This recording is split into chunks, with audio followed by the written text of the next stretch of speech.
একধার দিয়ে নদী, নদীর পাশ দিয়ে উঠছি। এখনও প্রায় 6 কিলোমিটার ট্রেক, তবেই প্রথম ক্যাম্পে পৌঁছতে পারবো, দেরাউলি।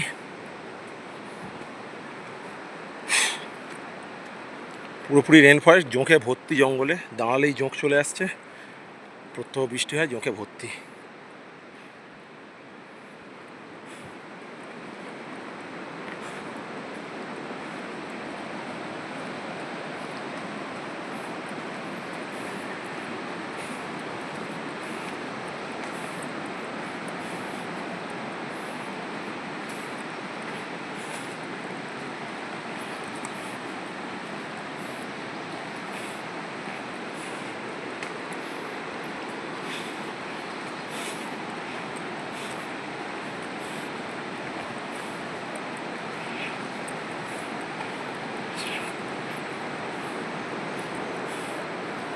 পাথরে কত মাইকা দেখেছো, চকচক করছে।